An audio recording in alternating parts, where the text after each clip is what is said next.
Welcome back, Lisa Renna.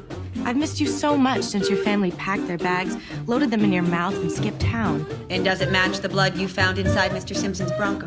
Yes, it's all from the same individual. Then you mean all this time we could have been friends? Judges your score. Tell us what you don't like about yourself. I'd like to go to Dreamland. I'll take you there. Who are you? I'm Constance Langdon, and this is my fucking house. Hey everybody, welcome to the Ryan Murphy Project, a podcast where we take an in-depth look at the life and career of one of TV's most prolific showrunners. I'm Eric. And I am Andrew. This is an exciting week, Andrew. It's been a long time coming. Yeah. I guess so. I'm excited this week because we're doing our first recording at night. Oh, spooky recording. We're spooky recording, even though this is not a spooky show. So No. You're basically getting drunk Andrew. I mean, I'm wondering if other people hold it up to the high standards that you do. Because you have a love for Feud. And I wonder if in the catalog people are like, Feud, oh my God. I think so. I think it was quality television, and I think people are hungry for a second season because they were promised a second season. Yeah, right? And I'm excited to go back and look at this series again with new eyes because I think it's definitely one of Ryan's best shows. It makes sense, to have him do a bio TV show about feuding women for the first season. Yeah. And old Hollywood actresses that he clearly loves. And to write for them, There's a clear backstory here. I guess let's just jump right into it this week. As far as development, Ryan has always been a huge Bette Davis fan, which makes sense because I feel like he wishes he was Bette Davis, but at the same time, who doesn't? I don't know her much. And when he was a journalist before becoming a showrunner and TV writer, he interviewed Bette Davis, and he was a big fan all his life, and he wrote her letters all his life. And then when he was I don't know how old, but in the age range of being able to have a job where he can interview celebrities. Sure, okay. When he was of age, he knew how to tie his own tie. At this time in his life. He could get a rent-a-car, but he reached out to her and asked if he could interview her, and Bette said yes, and he came for what was supposed to be a 20-minute interview and ended up staying for 4 hours. So he inspired the characterization of Davis a lot from that interview. And he said when he would ask her about Joan Crawford, she would just go on about how much she hated her, but then she would sort of say she was a professional, and I admired that. Aww.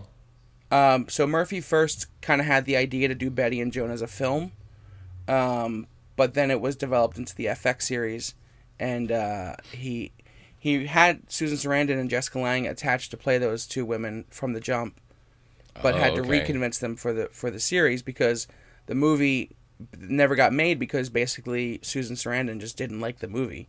Oh, really? She said it just felt like it didn't have any context. It was just being bitchy and kind of funny, but what else? And expanding it to 8 hours to do the series, you can get more complexity and so many other characters. Well, that makes sense. I mean, I could definitely see this being a film, like an Oscar bait film in a moment. But then it is nice to have, how many episodes is this? 8. Oh, okay. Yeah, so 8 episodes to get to know them and to spend time with Jessica Lange and Susan Sarandon. Yeah. With high quality, television. Both of these women in real life were larger than life, so to boil them both down into one movie that's 2 hours long, it would have just been, she was probably completely right. It just would have been bitchy moments that, showcase their personality but no real depth into uncovering their relationship and the deeper issues that the show covers over the 8 episodes. Well, they try to do that with, old bands all the time. That movie, Bohemian Rhapsody. I hate that movie. Not great. Oh, good. I thought that you were going to like it and then I'd have to fight you about it. No.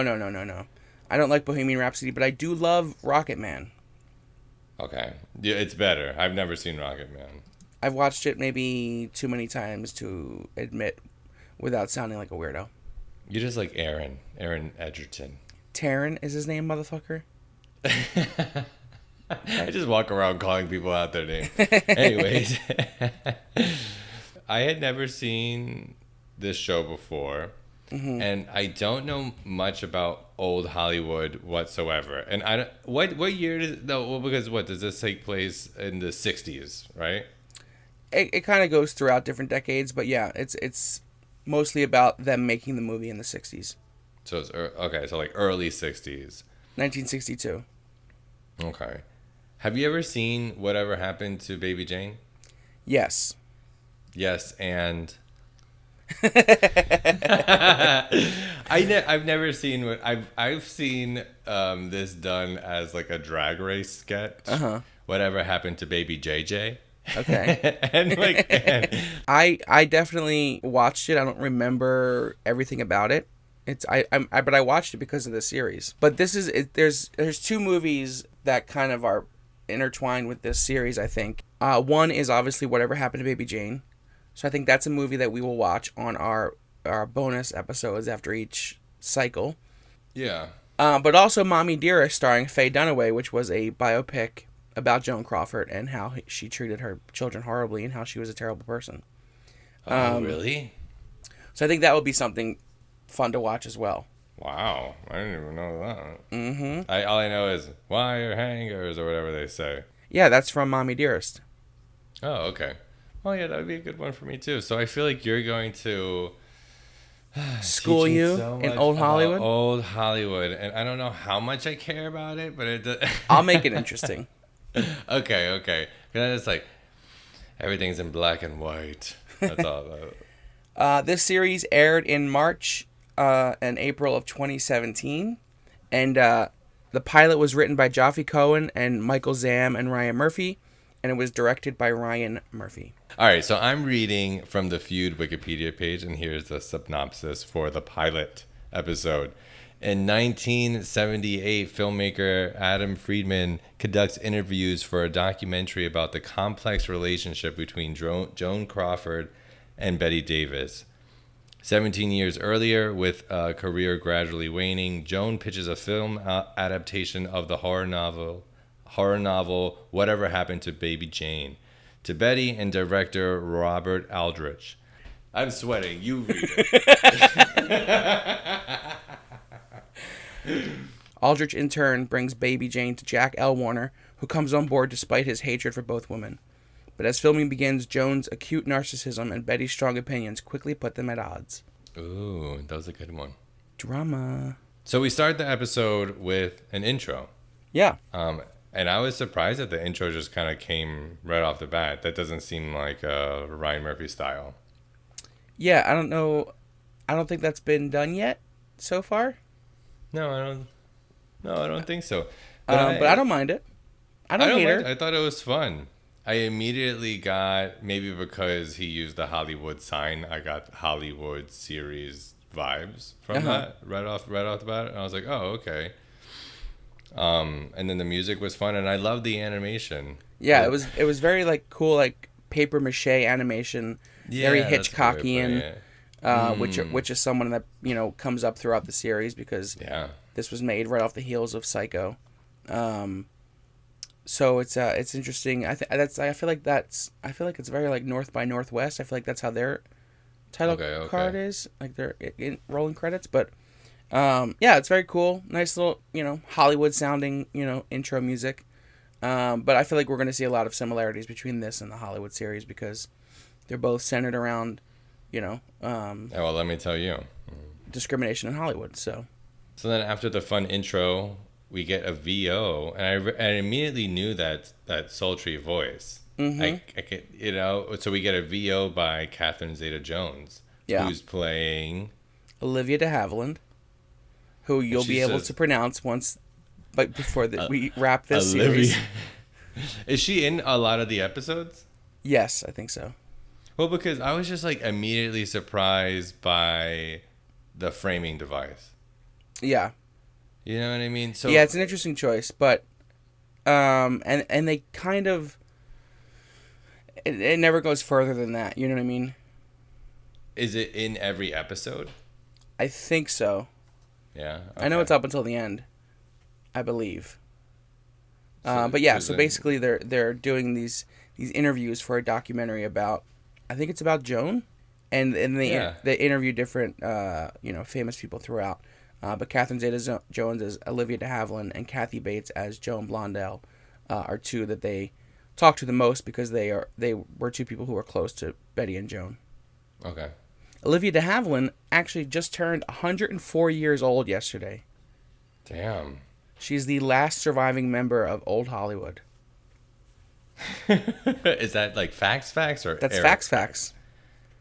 Oh, wow. She also, there's something we'll dive into, I think, in another episode, because I want to talk about it a little longer. But she actually sued Ryan Murphy and FX for her portrayal in this series. Whoa, really? Yeah, so we can dive more into that later on what was the result of that, why she did it to begin with.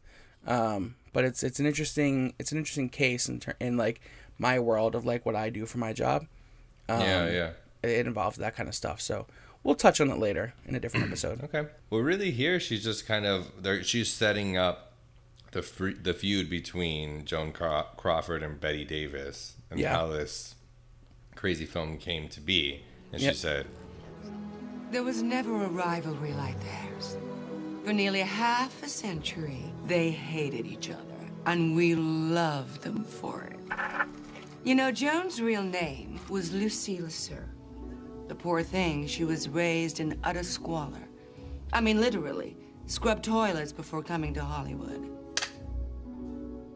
At the peak of the Depression, that's when I first started out. She was the woman every man wanted, and every woman wanted to be. Many think of her as the greatest star of all time. Now, my dear friend Bette, well, she, quite frankly, was the greatest actress Hollywood had ever known. During the war, she played all the best roles, and she played them with I don't know how to say this, but with a ballsy intensity that none of us, actor or actress, would have dared. You know, they only made one film together, and how that happened and what happened afterwards, well, that was a story and a feud of biblical proportions. What was behind their feud? Why did they hate each other so much? Feuds are never about hate. Feuds are about pain.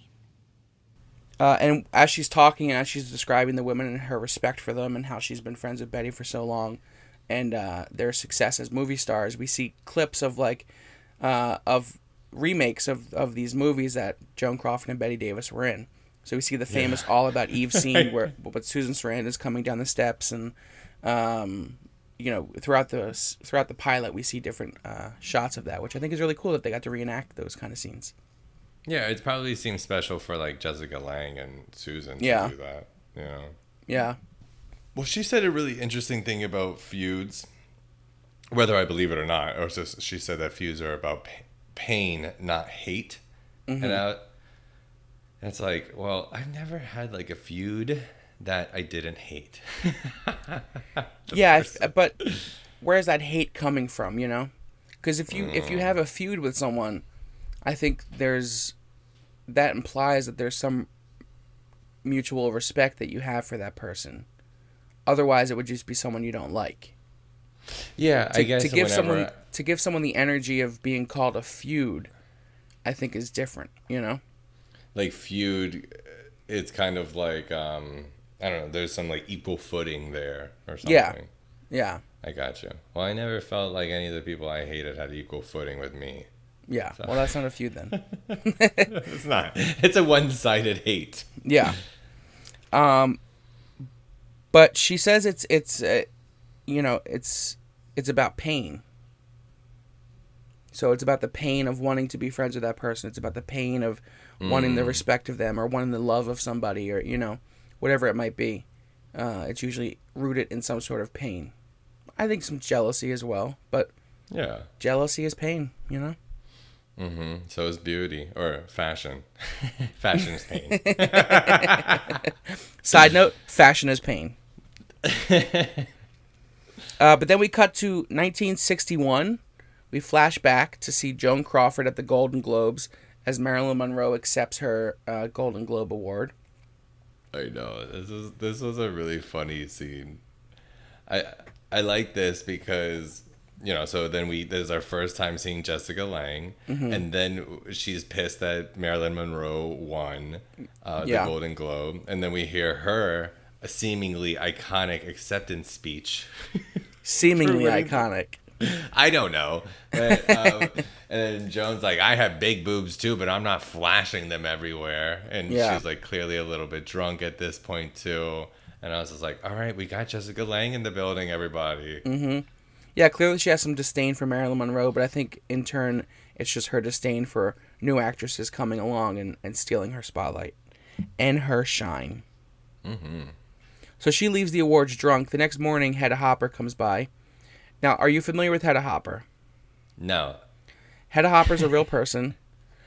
She's played by Judy Davis in this series. Hedda Hopper is essentially the first TMZ. Oh, okay. So she was a very scandalous writer and gossip columnist in the 50s and 60s and maybe the 40s as well. I think she went back to the silent era. But she was known for that. She would, expose celebrities. But she also worked with the studio and with the actors, like she did in this scene, to exchange her blackmail for quotes that would make people want to read her papers, essentially. Okay. So this whole scene is just her navigating a conversation with Joan Crawford so that she doesn't write a story about her being drunk and broke, because we see that, her husband recently died. She's not doing great with money. He was on the board of Pepsi. I think he was the CEO of Pepsi, maybe. Yeah. And then he, died, so she lost all that income. So she's throughout the series we see that she's, not doing great financially. And she's obviously like her it girl. They keep saying that in that conversation too. And she's like Joan Crawford's it girl sort of status is fading, or already has faded at this point. So Hedda Hopper wants a quote about the new it girl, Marilyn Monroe, in exchange for Hedda not releasing the story of Joan being broke and leaving the Globes drunk. And Joan obviously values what people think of her and how she's seen, so she gives her what she wants. I have here that nobody smokes a cigarette inside like Jessica Lange. Sarah Paulson can try. But no. Listen, bitch. But I think this is an interesting scene because it shows even the women of Hollywood took advantage of other women and pitted them against each other to better their agenda and to progress their needs. I think this is a clear scene showing that because it's something that Hedda Hopper did a lot with gay people too, with Rock Hudson, all that kind of stuff. Oh, wow, Hedda. Is that Hedda? That's her name? Hedda Hopper. Hedda Is that just Hopper. like an old-timey journalist? Yeah, that's such an old-timey. I forget. Have you ever seen the Harry Potter film? Yeah. She kind of reminds me of like a Rita Skeeter. Well, that's who that's based off of. Oh. Yeah. Crisscross. So then Joan goes to, after this sort of conversation, she goes to meet with her agent. Yeah. Because she's done. She said, I need to work. I haven't had a movie in 4 years. I'm not going to be held captive by Hedda Hopper's hats every time, she wants a quote. I need a job, so I need the power back. Well, so she slams down her Oscar from Mildred Pierce. I know, that's what I was going to say. She's like, I got this in 1945. And then I took out my phone and I was like, what year is this in? I was like, oh, wow, 1960, whatever. Yeah. So she's kind of like maybe been done, plateaued. Yeah. It's almost 20 years after her Oscar. Yeah, that's a long time. I mean, I would be angry then too. Yeah. I'm curious how old she is supposed to be, Joan. Like just in this show, like at this point she would be, because I feel like they are portraying her as like older than Bette Davis. this is interesting, actually. And maybe this is something she just never wanted uncovered, but her Wikipedia page doesn't have her year she was born. It just says March 23rd, 1900 ? Oh my god. So presuming someone tell us in the comments. I know, someone tweet us. That's crazy. That is really crazy. So she would have to have been at this point in her 50s. Okay. So not old by any means. Maybe it's just the way that people dressed in that time that makes me feel like she's much older. And I think it's important to note that Jessica Lange was actually 67-ish when she played this role. So she was playing 50-something, and she was in her late 60s. So okay, that's probably why she could do it. She can do anything. She has the range. So after she meets with her agent, her agent sends her home with a bunch of scripts. So after she goes through those scripts, she doesn't find anything she likes. One of them is a role playing Elvis's grandmom. So she decides to call her agent and see what else is out there, and he says there's nothing out there for you. Basically telling her she's too old, there's no roles being written for someone her age. So he says if you want a role, go find one. Yeah. So then she Which, doesn't go find great one. Agent skills, by the way. I know. Like, what am I paying you for? So she doesn't go find one physically herself. She sends no. She would never. What seemingly is a sidekick character, her maid. Sidekick. Yeah, Mamacita. Who, I know, and I was played by Jackie Hoffman. Yeah, she's been in things. She's been in a few things. Has she been in any? Not up until this point. She hasn't been in Ryan stuff, but she plays a great sidekick character. Yes, and I like her, and she seems to be like Eastern European. Yeah, she plays Joan Crawford's housekeeper. Okay, housekeeper, best friend, confidant, bookstore runner. Because then Mamacita goes to the bookstore and she doesn't know what the fuck she wants. She's like... Jackie's actually in The New Normal as well. We haven't gotten to her, but she will pop up in The New Normal. Can't wait. So when she's in the bookstore, she's like, get me something with women on the cover. Yeah, because she's looking for projects that she can take books and adapt them into scripts that she can play. So Mamacita goes to the bookstore and asks for books with women on the cover because... that would imply that perhaps there's a role for Joan in the book. So we cut back to Joan and Mamacita in Joan's house, and there's just a dining room table covered in different books with women on the cover, which, as you said, speaks to the marketing of books. Well, because if I was buying a book, I would want at least a shirtless man on there. Hello, Fabio. Hello, Fabio. I mean, but in the 60s, at least like a shirtless stick figure man. Yeah, that's always been the way to sell, like, especially romance novels and things like that. You need an image to picture the protagonist. So amongst all these books that she brings home, Mamacita finds Whatever Happened to Baby Jane. And she gives it to Joan and says, this one's about a baby. She reads it. She really likes it, or, at least can pick up on the concept. So then the next scene we have is Alfred Molina playing Robert Aldrich, and he's directing, I guess it was supposed to be a comedy or something that ended up being funny because someone fell off or whatever, No, yeah, that was just them filming. It was just some sort of, what did he call them? Sandal epics or something like that? Basically, just in that time period, everyone was making movies about religion.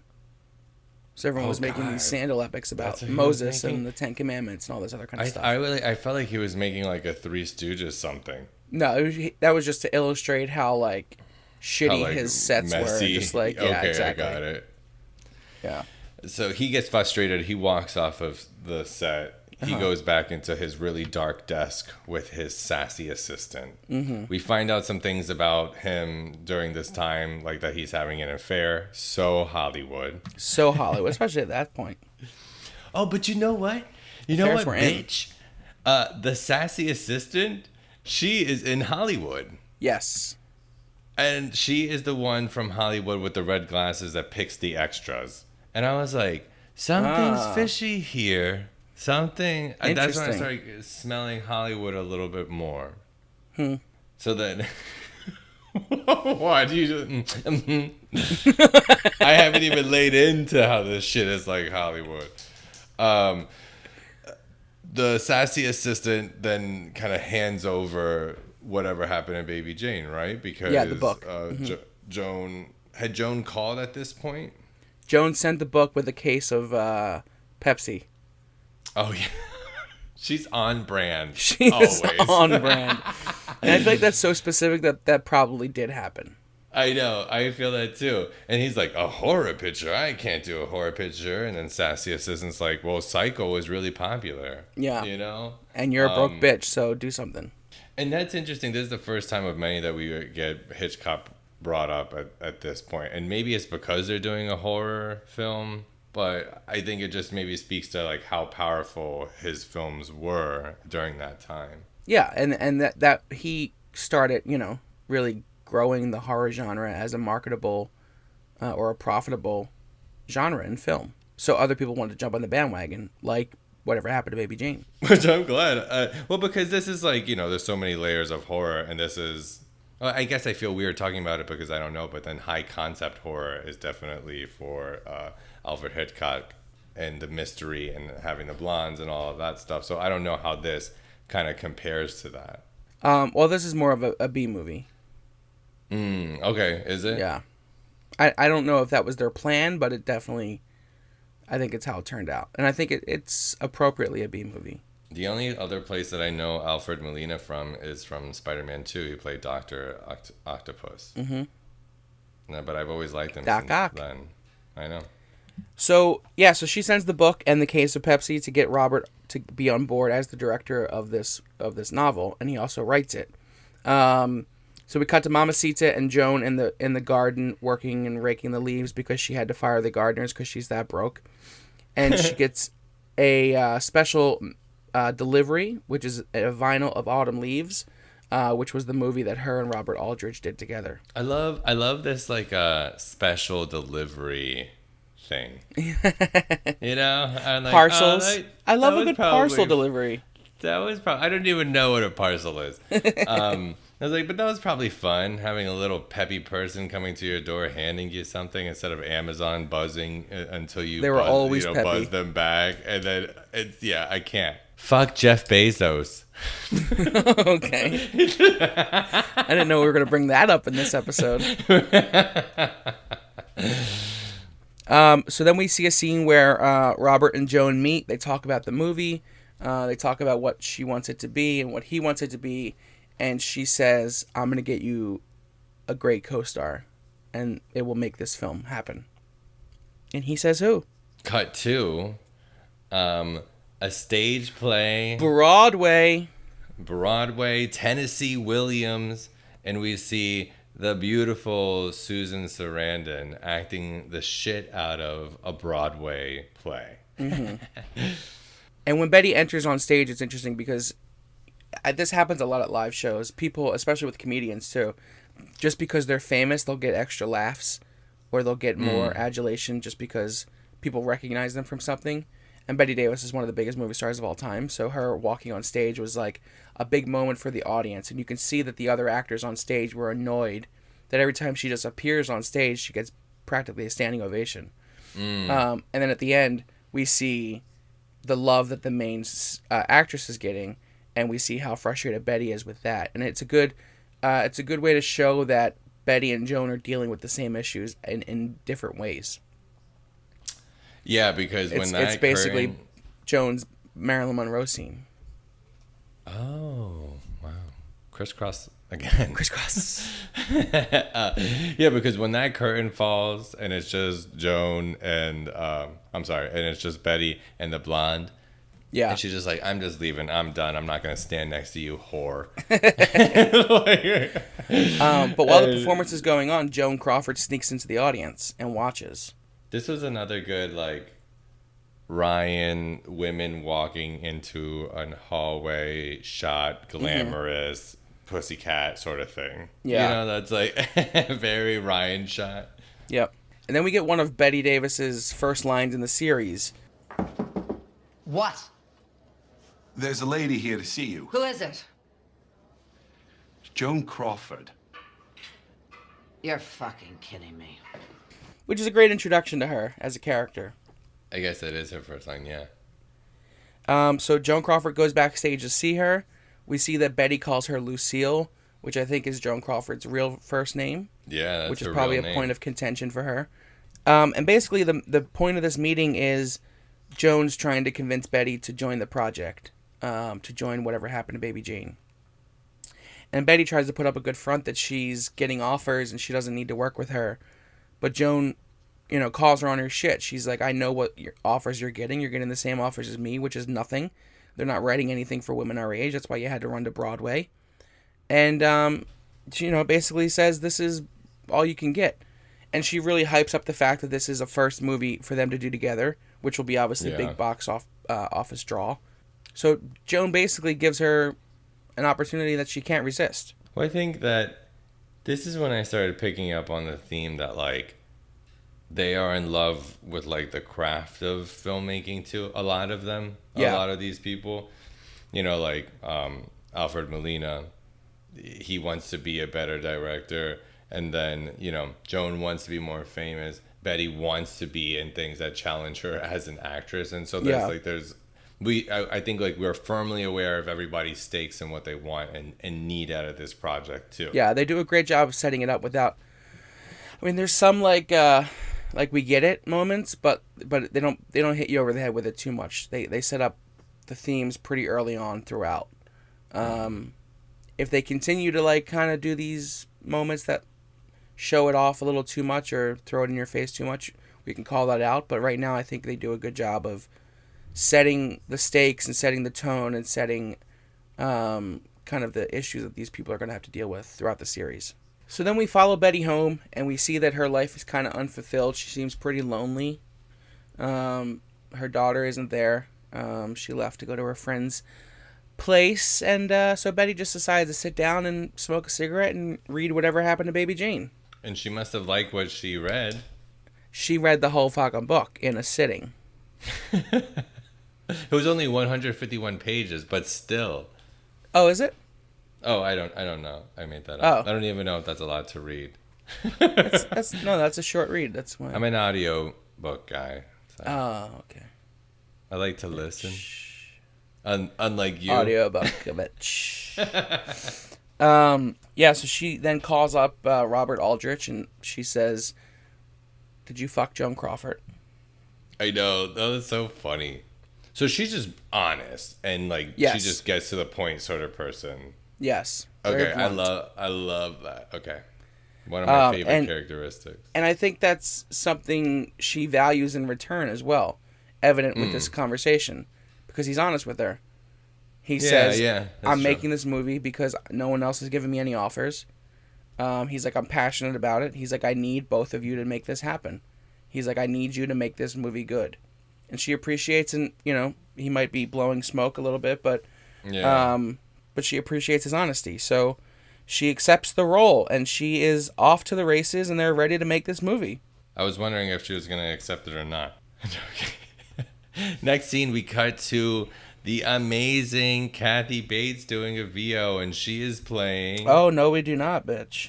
No? So then we cut to Alfred Molina. Now that he has his actors, Robert Aldrich goes around to different studios to try to sell it. But the various studios have different reasons for not wanting it or to want to change it. Most of them want to make it sexier. They want to cast younger women. They want to focus it on the younger actress's story. They want to change up the script, all that kind of stuff. Some of them just don't want to work with Aldrich. So basically, it's become very hard to sell, is what they're illustrating here. Until he goes to his last option, which is Jack Warner, the head of Warner Brothers. Played by Stanley Tucci. Mm-hmm. Who, let me tell you, I thought I was into Stanley Tucci way before quarantine happened and everyone figured out that he was hot. I didn't know that was something that happened during quarantine. It was like, you know how celebrities were trying to, like, figure out quarantine for a while? Uh-huh. He ended up making, like, just a cocktail sort of thing, like a video randomly, and then the Twitter blew up as like, wow, look at him, he's, you know, all that other stuff. And I was like, I've been done known that because of the Easy A. Have you ever seen that? Sure. He plays Emma's dad, and I was like, who is this? Was Easy A before or after The Devil Wears Prada though? I feel like it was after. Yeah. But he wasn't, I don't know, sexy. I mean, The Devil's Wears Prada. Maybe I should watch it now. You know, he was more like the heart of that. Yeah. But anyways, and he's and Heart's not sexy. I'm looking for looks, all right? First looks, then eyes, then ass. So I feel like those would all fall under looks, but okay. Those are all physically attractive traits. Anyways, I'm excited that we have some eye candy on this show. Sure. So there's some interesting history between Jack Warner and Joan and Betty. Mm-hmm. I don't know how much. I think they did an okay. I know the intricacies of this relationship and the issues with the studio system and what Bette Davis did to bring that all down. But did they? How do you feel that came across in terms of absorbing what they were trying to say? Well, I understand that Davis sued him, and that. So this is something that I didn't know about the contract system. I only had ever found out about that when I watched Hollywood. And how actors would be on contract. Yeah, they do a good job in Hollywood setting up how that worked, actually. Yeah, you're right. Yeah, and then like I was like, wait, what is this? And then I learned from there. And then when I saw this, I had more of an understanding of what I was like, shit. Because I thought for a minute that might have just been like a Hollywood universe sort of thing. But now seeing this, it's like a part that's how it was. Huh. So basically, studios would sign actors to deals with their studio, so they would have them sign automatically into doing 8 movies in a year, which is a lot of fucking movies, or they would have them getting underpaid for doing multiple jobs or things like that. So there was just different ways that the studio system was just taking advantage of actors, and Bette Davis was one of the first ones to stand up against them, and then she sued Jack Warner, and you know. All this crazy shit happened, and it led to actors being released from their contracts and the crumble of that system. Okay. So really, it was Bette Davis. She was the first rock at Stonewall, if you will, in this situation.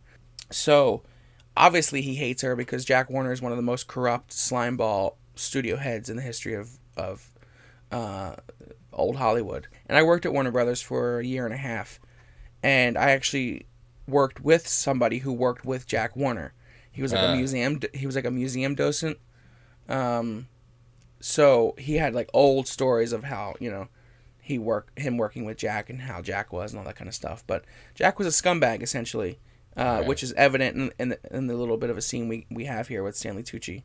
I know. But this is another great job of casting on Ryan Murphy's part because. It's a scumbag played by someone who we all love, which is Stanley Tucci. Yeah, you know? Yeah, and it's so fucking Ryan to do that. So it's delivered in such a caricature way, but also a well-acted way that it really makes the character almost too likable. Oh, which again, so Ryan. And he has a lot of lines in this where he's just berating Joan and Betty and saying how he doesn't want to do this movie and he would never work with them again and. Fuck them and they can die basically. But there's one line in particular that was so fucking crazy and wild to me. I created goddesses, Bobby.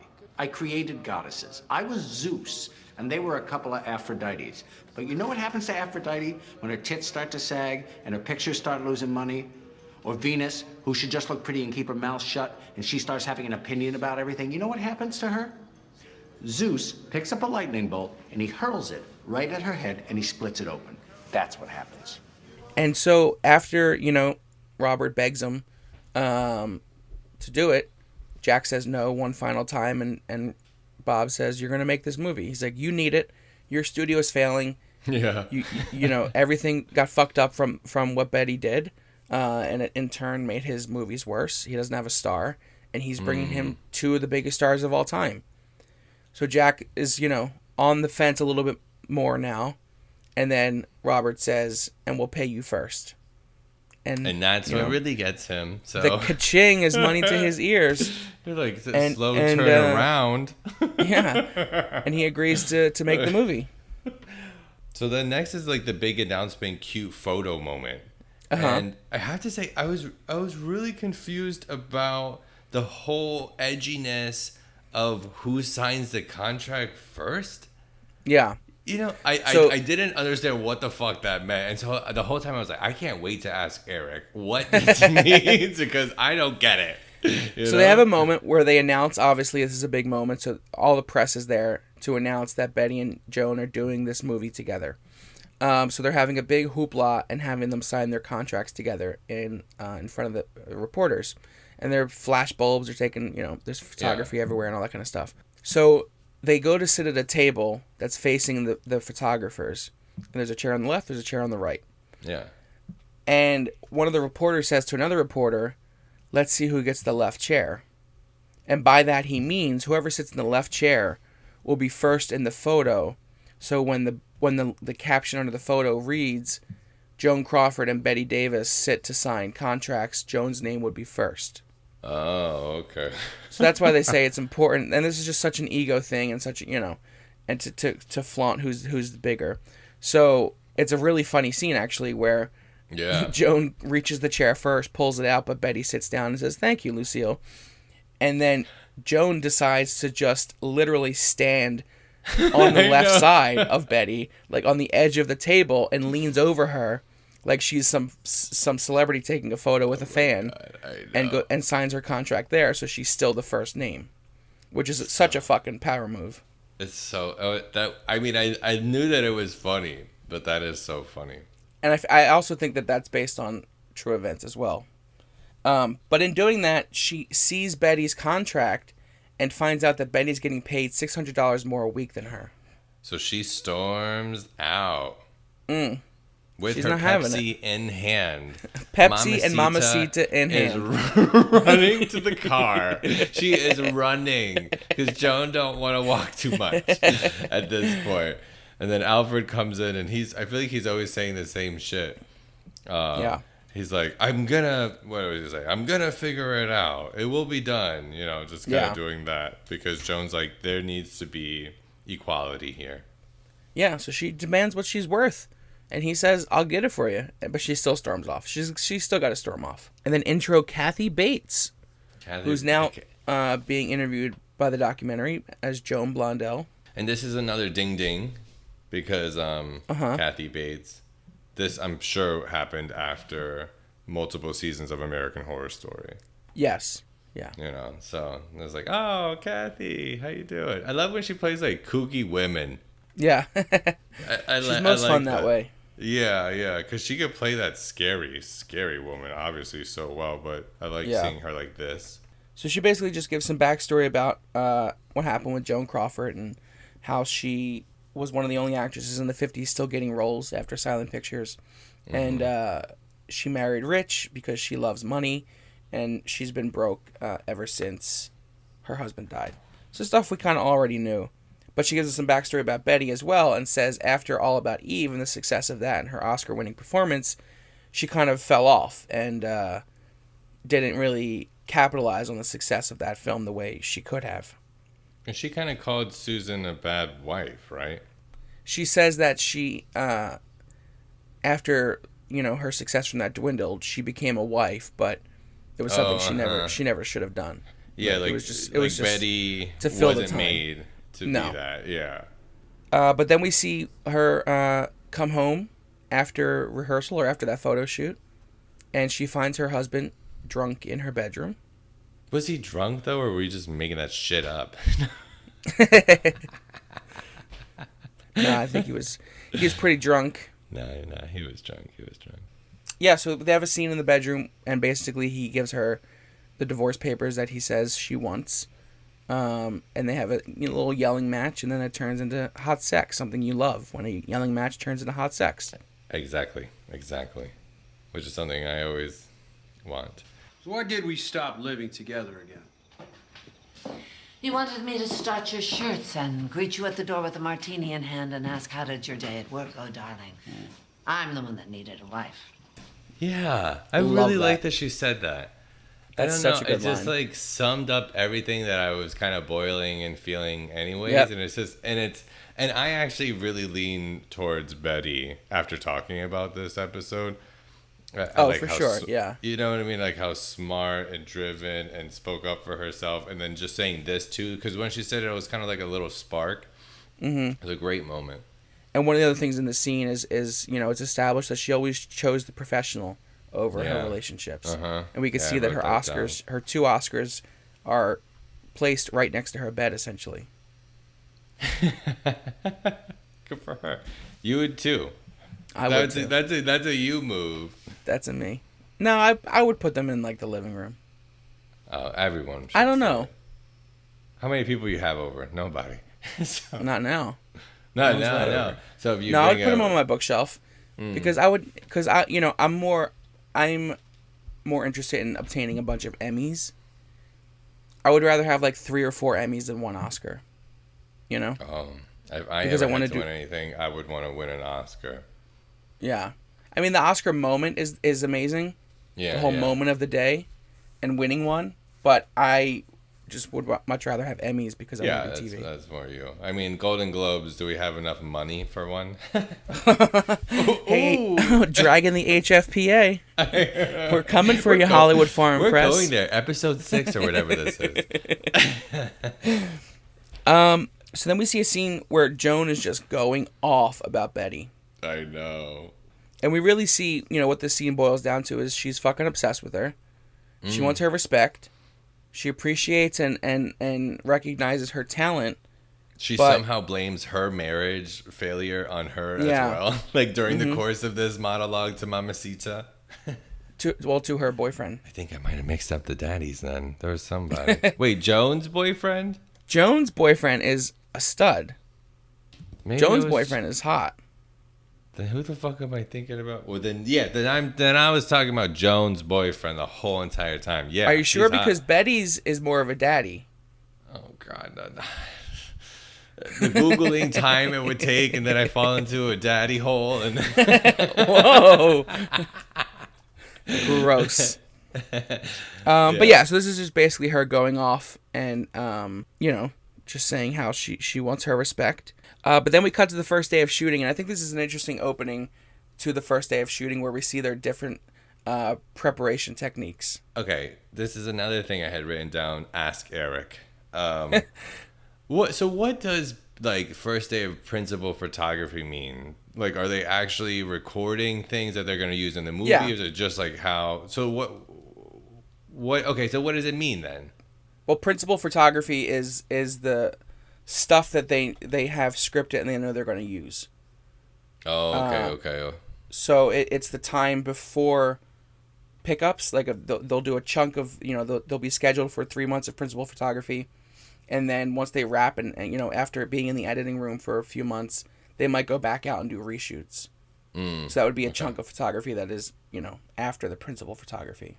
Gotcha. But they also might do some photography before they get the actors and stuff like that, where they just get shots of establishing the set or the landscape or wherever they're at. You know what I mean? Just B-roll where they might use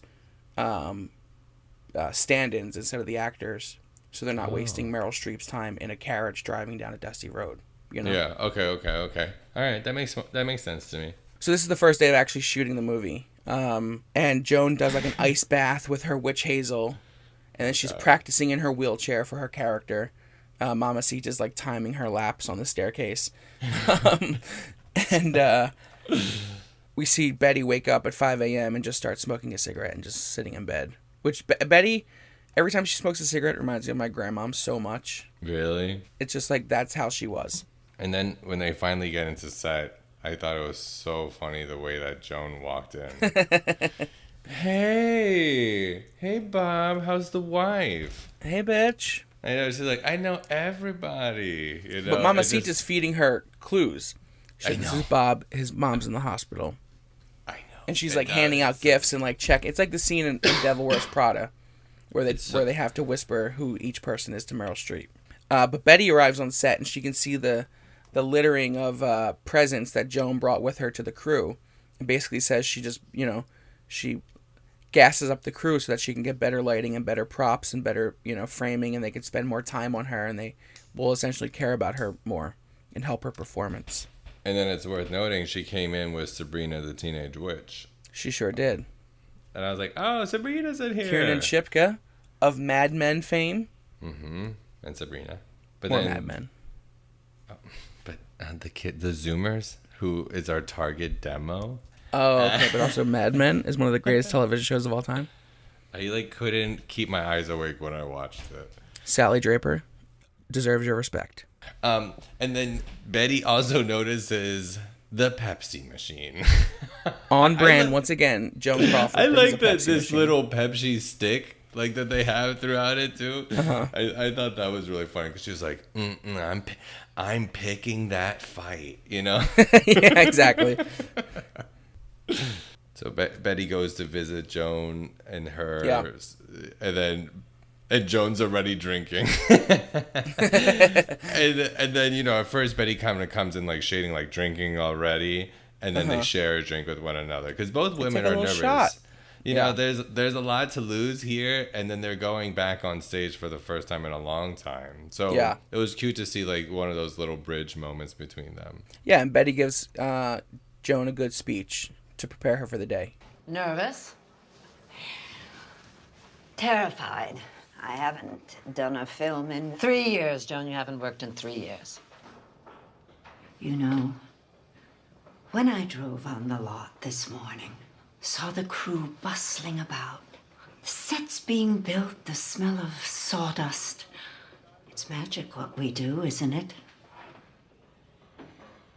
All right, let's cut through the bullshit. I don't like you, you don't like me. But we need this picture to work, both of us. All I ask is that you do your best work. Try. Because when you're good, Joan, God damn it, you're good.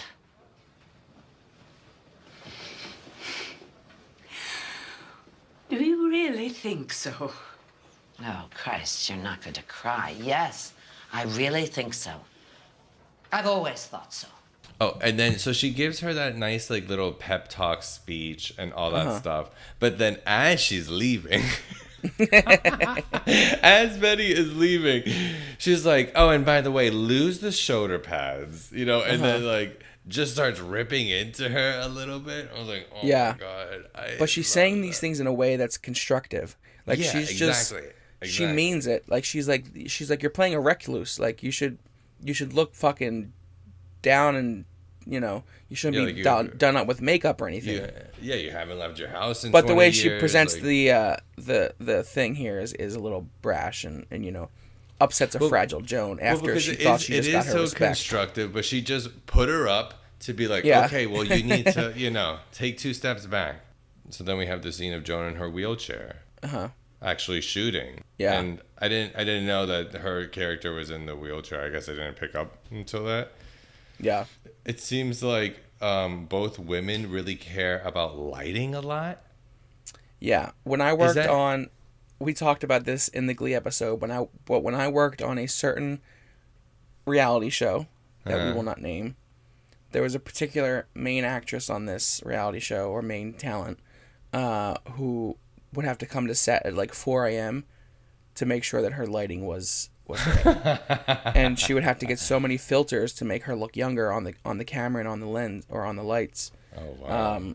That it would just have to be super soft, so that she just looked like she didn't have wrinkles or anything. So lighting does help make somebody look better. Big sort of thing. Okay. Yeah, it can definitely help for sure, especially back then, in a black and white movie. Okay. That's what I was kind of thinking too. I wanted to ask. Yeah. So we see this first scene with Joan, and she's in the wheelchair, and you could tell she's very nervous. This is her first big movie in a long time. But as soon as he yells action, she jumps right into the shit and nails it on the first take. She's professional, too. She's a fucking pro. And he knows they nailed it. She knows they nailed it. And she was all excited. She was like, let's use this film. Let's use this film up. So then we jump into Betty preparing for her character. And she's going through costumes, and she's going through wigs, and she finds a costume, and then she finds a wig that actually Joan used many moons ago in a different movie. So I think she does this to kind of torment Joan a little bit.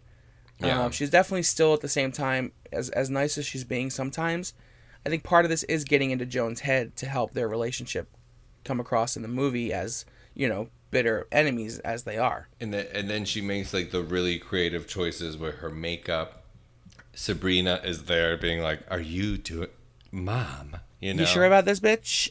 And she's like, "This is exactly how I need to look." So she puts on this crazy white face makeup with bright red lipstick and does the hair and creates the iconic Whatever Happened to Baby Jane look that Betty had in that movie.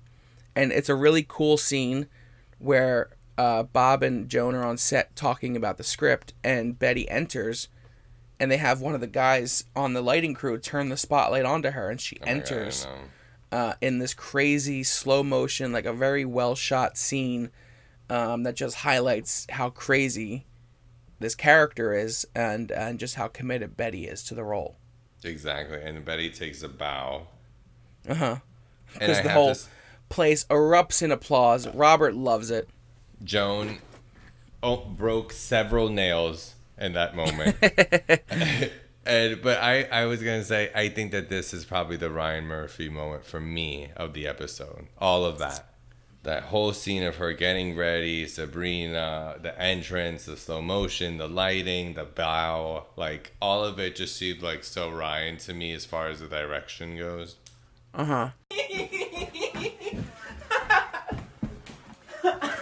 Ryan. And just like his camera eye in these sort of scenes just like loves the women so much. Yeah. And glamorizes them and like pushes them to like the top of the top for me. Yeah. And so then so that's what I thought. I would agree. I can get behind that. I think there's also something to be said about just the female energy of the whole show. Is a very Ryan Murphy moment as well. But yeah, you're right. Could he be any gayer? Could he be any gayer? Could we? Look at what we're doing. Oh, God. So then they're watching the dailies, and Joan hates it because she looks old on screen. I know, the lighting which issue. I think she thinks was like a play by Betty to make her look bad. But it was a helpful note, I think. Well, Betty is satisfied. Yeah. Betty's like, okay. Can I smoke in here? Yeah, she's crying. I think she's crying because she likes her performance, right? Yeah, she's feeling it. Yeah. Yeah. It was a good cry. And then we cut to Betty and Joan arriving at Hedda Hopper's for dinner, and this is the last scene. Hedda Hopper opens the door, and she says, "Welcome to the house that Fear built." I'm Hedda. I'm Hedda. Oh, that's a good one. That's a good one. Yeah, so they're there to have dinner. It's just the three of them. Betty and Joan quickly realize it's an ambush because they thought it was a dinner party. But really, it's just Hedda bringing them there so that they can fight and she can be witness to it and write about it the next day. But once Hedda pulls out the tape recorder, they don't bite. They just compliment each other. They're professionals, both of them, to the end. For now. Oh. For now, I bet they're going to use Rita Skeeter again. So. But, clearly Hedda's not getting what she wants. She's annoyed. And we end on this VO from Hedda as we pull out of her mansion and we fly away. And basically, she just sets up, these two women are going to be on a wild journey. And this is where they start to get to know each other now that they're really starting into the thick of things and they're, the ball's rolling. That sets up the rest of the story. That's where we're going from here. What do you think was the most problematic moment of the episode? Probably Staniel Tucci smacking that woman's Staniel? ass. Staniel. Ooh, I am so delirious. It's 11:15 over here. Bitch, you're the one that said record late. Oh no, I'm loving this. But I'm we're getting a different version of Andrew. I'm sleepy. Stanley Tucci. Him slapping her ass. It was probably because there wasn't much. I don't think there wasn't much. I mean, there was stuff obviously, but it was apropos to the time. Well, yeah, it's classic like men versus women sort of thing, Ryan. Yeah, Yeah, and sexism and all that kind of stuff. And so, yeah, but I think probably the Stanley Tucci scene overall was the most problematic. But again, it was true to character, so...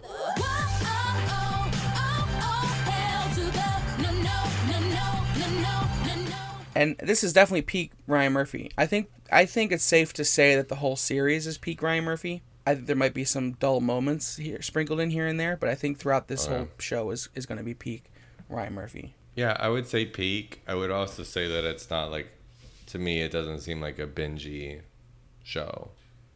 Really? I would binge this, I think, for sure. I feel like I might have binged this. I don't know. I'm not as invested, maybe, because I would be like, okay, I'll see if next week was better. That's kind of... And because then if the next episode is more of them, like, going at it, that's fun. Yeah. I'm always down to see that, but... Yeah, this does set up a lot, and there's a lot of exposition, and they do spend a lot of the first half of the show just, like it's a lot. Getting the script off the ground. But I say peak. Definitely peak. Yeah. It was a big moment to bring Jessica Lange back, too, you know, because she had stepped away from American Horror Story for a long time, and this was like, you know, right after OJ and American Crime Story, so he just like had these like random big names wanting to work with him. Yeah. And he just kind of grabbed them and then never worked with them again, some of these people. Yeah. You know? So it was just kind of like, come for a little bit, all right, you know? Yeah. This episode had 2.26 million viewers. And you know, we'll talk about this later on in this series, but they were scheduled for a season 2, but that doesn't look like it's happening for a while, and we will go into why in another episode. Ooh, that's our review of the Feud pilot. Andrew, anything else you want to add here? I just want to add. No, I don't. I don't. Think Are you excited for the rest of the series? You sound like you're not too interested in it. I feel like this is your nip tuck. It's a good show, but it's just not for you. Yeah. It's. I mean, but I'm gay. I can be. It should be for you. Yeah. I know. You know, like I can be sold on Susan Sarandon and Jessica Lange alone. Well, I mean, you know, it's only one episode. So, but the maybe pilot, when they get quicker. Anyways, I'm sure at one point I'll be like, "Ooh, but then she did this." Yeah. I hope so. I hope so. For your sake, I do too. For my sake. All right, Erica. Well, it was really nice talking about a show that I know that you love so much, and hopefully I will end up loving it Hopefully too. You grow to love it, yeah. You can follow us at the Ryan Murphy Project on Instagram. You can follow me at Mr. Andrew Leon on Instagram, and Eric at I Hate Eric Wilson on Instagram. That's me. And make sure you like, share, subscribe, give us 5 stars, tell your friends, because we need more people to listen, always.